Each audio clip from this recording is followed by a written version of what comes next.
Salam, bonjour à tous. Donc, j'aime pas faire ce genre d'exercice, mais exceptionnellement, je vais faire un audio en fait pour mettre certaines choses au clair, parce que j'ai vu la pauvre interview de Caris là pour Bouscapé.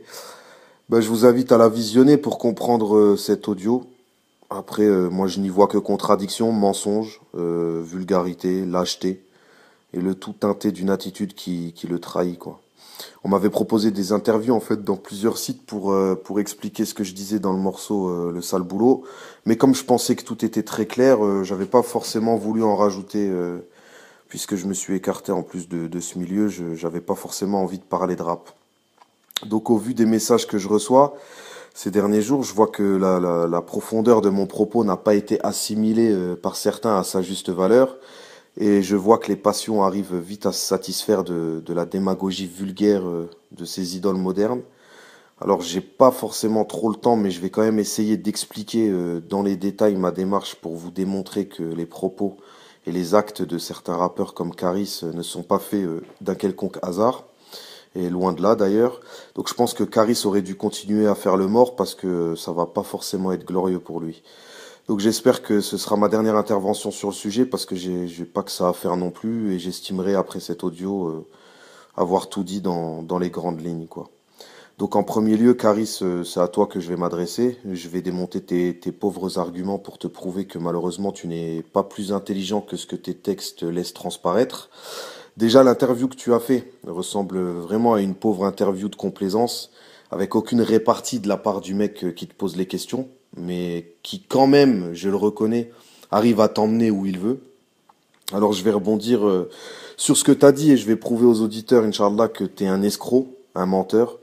On va pas s'éterniser sur la forme, mais il faut être quand même sourd et aveugle pour pas comprendre que lorsque le type de Bouscapé arrive sur le sujet fatidique, donc en l'occurrence les ablutions avec la bouteille de Ciroc, t'es en train de te décomposer. Donc ça pue le mensonge, t'es nerveux, tu commences à te tordre, ta voix elle part en lambeaux, tu deviens vulgaire et tu perds tes moyens, quoi. Donc d'ailleurs au départ tu dis ah bon, il y a des fils de pute qui disent ça, genre tu fais le mec étonné qui n'est pas au courant que ton stratagème de petit sorcier a été démasqué, et par la suite sans qu'on te parle de moi, tu finis par t'adresser directement à moi. Donc tu savais pertinemment à la base, donc fais pas le mec étonné. Et d'ailleurs, beaucoup de monde a compris que tu t'adressais à moi.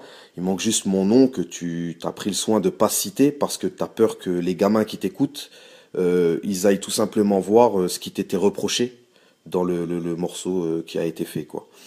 Donc juste une chose, tu fais le mariole pour exciter les enfants qui t'écoutent et que tu égares par ta cause, donc en me traitant de fils de pute. Pour un mec qui est plus proche de la quarantaine que de la vingtaine, t'es vraiment ridicule. C'est ridicule. Un jour, Inch'Allah, tu vas payer. Quant à moi, je laisserai ta mère où elle est, d'autant plus que je la connais pas. Il se pourrait que ce soit quelqu'un de respectable, même si son fils ne lui fait pas du tout honneur. Bref. Donc dans ton interview, tu te positionnes en victime de ma soi-disant calomnie, et tu te positionnes en tant que musulman pécheur, donc finalement en tant que musulman, puisque tous les musulmans pêchent, ce qui est tout à fait normal, hein. Donc tu te positionnes en tant que musulman. Or toi qui dis connaître un peu l'islam et aspirer à être quelqu'un de bien, je vais peut-être t'expliquer un truc que t'as pas compris malheureusement, et qu'une grande partie des gamins qui t'idolâtrent n'ont pas compris non plus. Il y a des péchés en islam qui sont des annulatifs de la foi, hein. Si je prends un seul de tes textes, je peux y trouver plus de 10 phrases qui te font sortir, qui annulent directement ta religiosité. Je vais pas rentrer dans les détails parce que je pourrais citer des exemples pendant 1 heure si je voulais, tellement t'es un être odieux. Donc sache qu'en premier lieu, déjà tu fais du shirk, t'es un mouchrik, un associateur. Tu fais de la sorcellerie par l'incantation et le blasphème. Donc t'as rien de musulman parce que le shirk c'est le pire des péchés et c'est un annulatif de la foi en l'unique créateur. Donc t'es pas monothéiste, t'es minimum un polythéiste. C'est-à-dire que peut-être que tu adores Dieu, mais avec des associés. Mais vu comme tu salis son nom dans tes textes, je sais même pas si tu l'adores. En tout cas, tu fais douter tout le monde.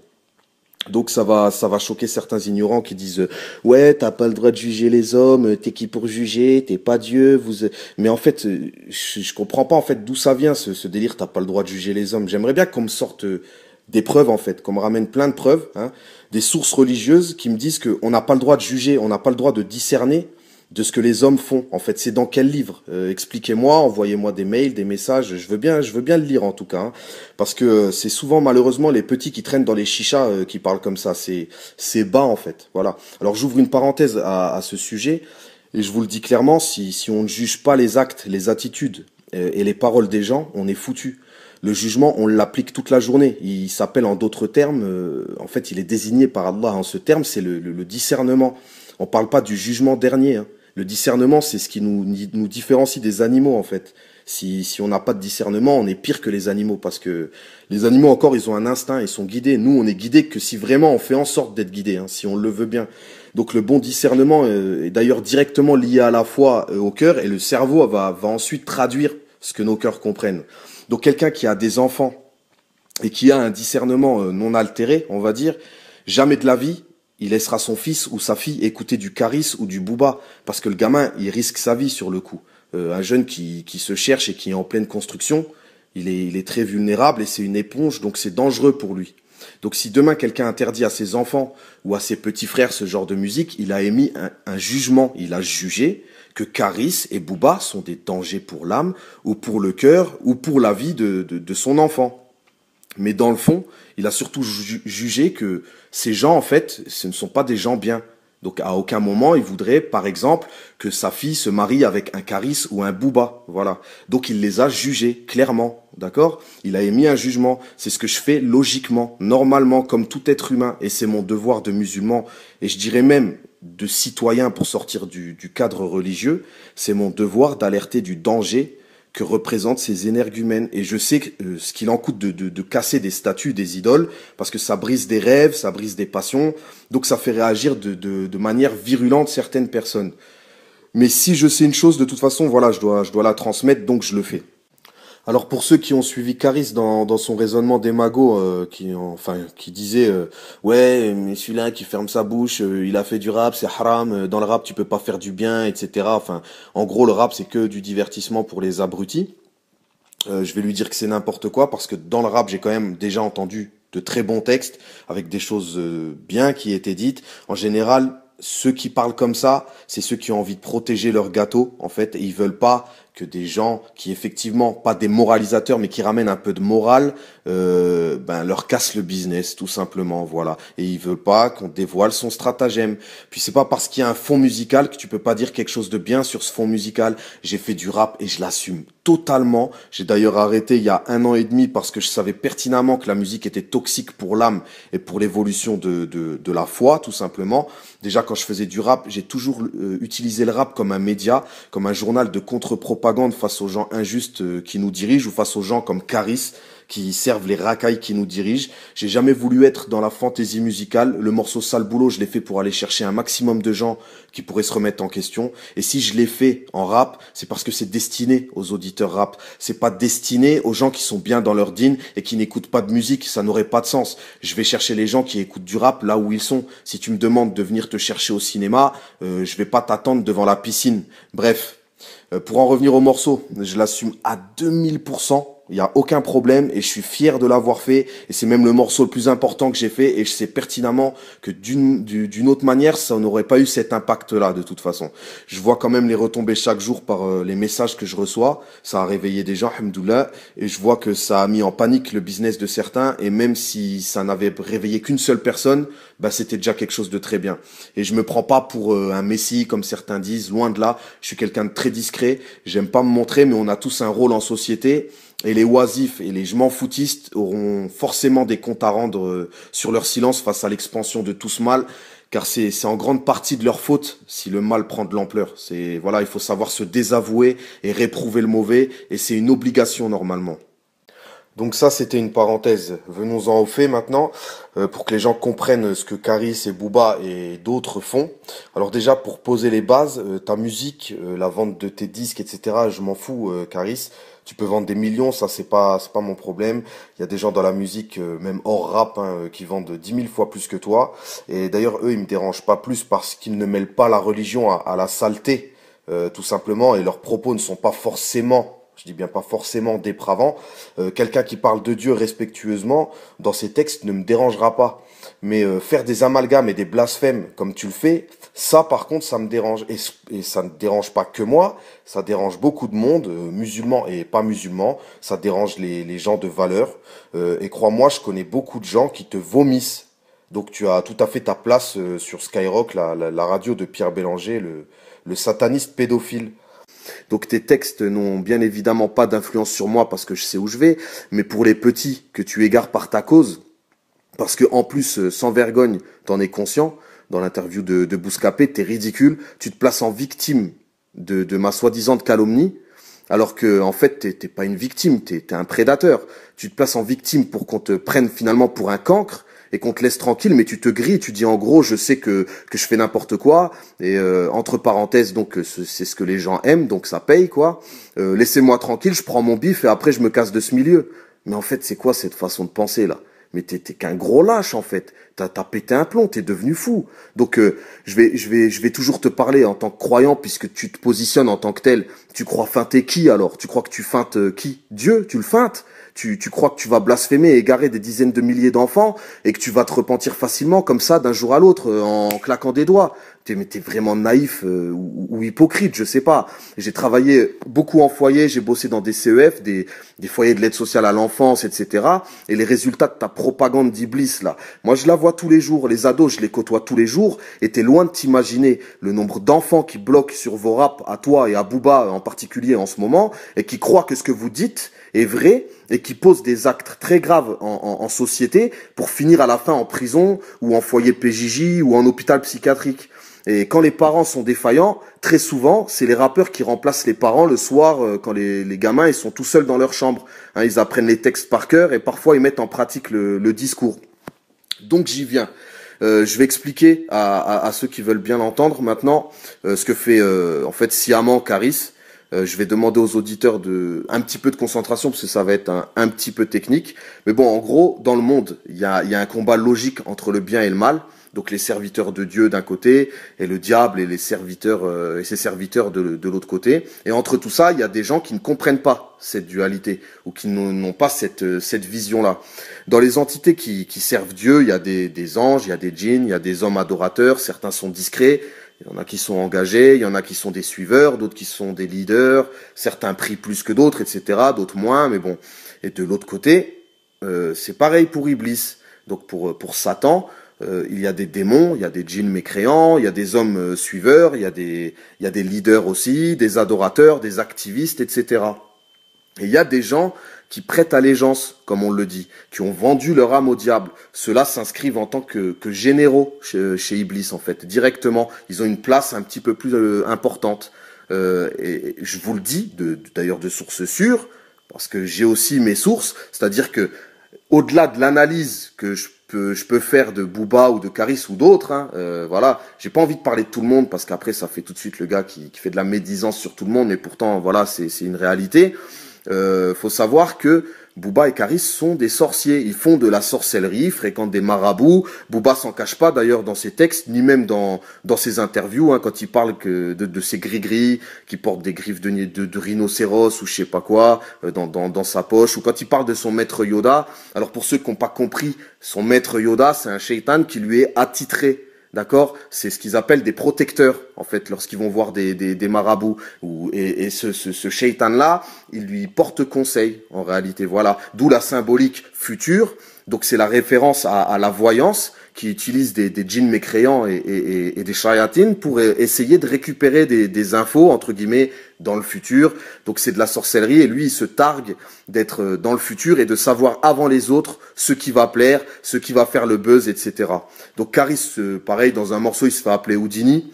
Du nom du célèbre sorcier magicien, quoi. Comme Booba, il s'est fait appeler Garcimore à une époque. Je pourrais parler de leur symbolique satanique pendant 1 heure parce que y a que ça dans leurs clips. Mais je vais pas m'attarder sur les images. Je vais expliquer en fait comment la sorcellerie est faite en général pour que vous compreniez la suite. Donc pour faire simple, pour faire une simple sorcellerie, c'est-à-dire pour appeler des démons ou des djinns mécréants afin de leur demander quelque chose. Il suffit, billah, de mélanger le propre au sale. Je m'explique. Certains, par exemple, prennent le Coran et le souillent de différentes manières. Donc ils profanent le sacré. Puis ils demandent des choses aux démons lorsque ces démons se présentent. Toujours dans la profanation, certains déterrent des morts. Et ils utilisent même leurs membres pour accomplir certains rites, etc. Il y a aussi l'incantation par le sacrifice, qui est de sacrifier une créature animale ou humaine pour autre que Dieu, afin que des démons travaillent pour la personne qui a accompli le rite. Donc il y a des centaines de films d'ailleurs qui parlent de ça, mais on va rester sur l'incantation par le blasphème. En fait, ce que font certains pseudo-artistes comme Booba, c'est qu'ils prennent des mots du Coran, ou le nom de Dieu, ou le nom de certains prophètes, et dans la même phrase, ils vont mettre quelque chose de sale. Ça veut dire ils vont souiller donc le sacré. Ils vont mettre quelque chose de sale, des mots très vulgaires, très sales, ils mélangent ça, ensuite ça constitue déjà une incantation. Ensuite ils l'enregistrent, ensuite ils le diffusent, donc incantation à multiplier par le nombre de diffusions et d'écoutes, mais là où ça devient encore plus dangereux, c'est que des milliers, voire des millions de jeunes finissent par réciter cette incantation, ce qui crée une ambiance satanique dans les demeures, dans les rues, etc. Et ce qui donne de la force, en fait, aux démons qui œuvrent pour le mal et à la destruction de la création. Alors, je vous rassure ou pas, il n'y a pas que eux, et c'est quelque chose de fréquent qui se pratique dans d'autres domaines, la pub, les films, etc. Donc c'est ancestral, ça a toujours existé, mais ça a beaucoup plus d'ampleur aujourd'hui. Même dans les pays musulmans, il y a des sorciers, des juifs pratiquent la sorcellerie, des chrétiens aussi, puis après vous avez des pures doctrines basées sur le sacrifice sans ambiguïté, on va dire, comme le vaudou ou l'animisme par exemple. Alors quand Caris fait des ablutions avec le siroc, je pense qu'il le fait sciemment, oui. Et au mieux, si je devais t'accorder le bénéfice du doute, Caris, alors t'es complètement bête et possédé, va te faire soigner parce que là, c'est plus une ruqya qu'il te faut, c'est peut-être un internement carrément. Parce que si tu fais ça sans t'en rendre compte, ou je sais pas, en fait, t'es peut-être même le pantin de l'occultiste satanique Chris Macari, mais c'est pas lui qui écrit tes textes quand même, quoi. C'est toi qui choisis tout ça. Donc ton explication de mytho sur Bouscapé, elle ne vaut pas un clou. Ensuite, ta petite technique de bloquer dans l'interview sur l'histoire de la vodka, sans parler du reste, ça vaut rien. Pourquoi tu cries 666 Iblis alors c'est quoi ton projet? Là aussi, t'as pas fait exprès. Parce que franchement, là, je sais pas, pour l'écrire, le relire, le valider, le rapper au studio, le kiffer, donc à la fin quand tu réécoutes le morceau, ensuite valider le morceau et valider le clip, il y en a des étapes quand même. Alors si tu me dis que t'as pas fait exprès là, je vais commencer à croire que tu mens beaucoup quand même. Pourquoi tu dis que t'as l'ange de la mort dans la peau? Pourquoi tu dis trop tard pour Shahad? Ça va pas ou quoi? Tu veux tuer un musulman? C'est les musulmans qui shahadent avant de mourir. Et dans le morceau Houdini, tu dis bien qu'après ton son, l'auditeur doit refaire ses ablutions. Si t'enchaînes, et d'ailleurs, tu dis si tu m'appelles, c'est juste pour faire du sale. Voilà, tu enchaînes donc derrière cette phrase en disant et si tu m'appelles, c'est juste pour faire du sale. Mais c'est qui parle qui parle à ta place alors si c'est pas toi? C'est quoi? C'est ton maître Yoda toi aussi? C'est ton R2D2?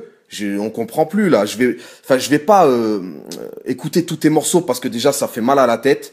Ça ramène trop de démons à la maison, mais je te le dis, t'es que dans l'incantation. Et ce n'est pas un hasard. Et en plus, j'ai mes infos. Donc c'est pour ça que je sais pertinemment que c'est pas un hasard. Donc tu es un suppôt d'Iblis. Et j'invite tous tes auditeurs à relever toutes les phases sataniques que tu sors, en fait, pour qu'ils se rendent compte de la calamité que tu es.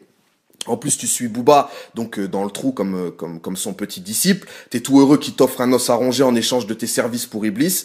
Bon, vous savez ce qu'on entend fréquemment en plus dans les discussions sur le rap. Ça dit toujours ouais, Booba, je sais, c'est nul, ouais, il a plus de flow, machin, mais ouais, je kiffe quand même. Je sais pas en fait, je sais même pas, je sais que c'est nul, mais j'écoute quand même. Et on dit la même chose souvent. J'entends donc des paroles similaires quand ça parle de Caris. Les gens, ils savent même pas pourquoi ils écoutent. Bah, quand les gens auront compris que des démons travaillent pour eux, pour faire du waswas à tout le monde, ils comprendront en fait pourquoi ils n'arrivaient pas à arrêter d'écouter ce type de morceaux dégueulasses. C'est juste qu'il y a des démons qui travaillent pour Booba et Caris pour manipuler, c'est faire du waswas aux gens tout simplement. Donc n'oubliez pas que la plus belle ruse du diable, c'est de faire croire qu'il n'existe pas. Vous savez, il y a une multitude de rappeurs qui veulent les suivre et des fois qui blasphèment sans se rendre compte de la portée de leurs paroles et du niveau blasphématoire. Il y en a aussi qui malheureusement sont trop trop manipulables par les démons, parce qu'ils se protègent pas assez, et le résultat donne la même chose que ce que Booba ou Karis disent. Ils font des incantations sans faire exprès. Mais comme les actes valent par les intentions, si Booba et Karis cartonnent en ce moment, c'est parce qu'ils ont l'intention ferme de blasphémer pour que Iblis leur ouvre des portes et les maintienne en haut du jeu, en fait. Ils sont des généraux d'Iblis parmi les hommes.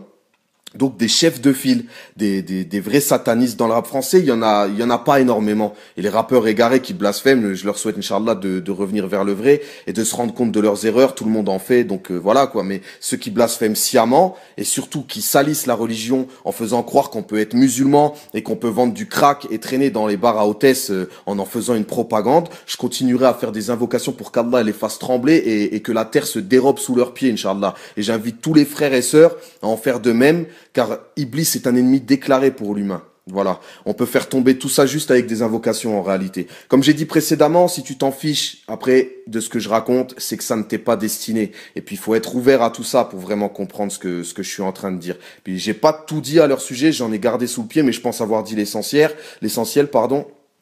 Et j'espère ne plus avoir à en parler.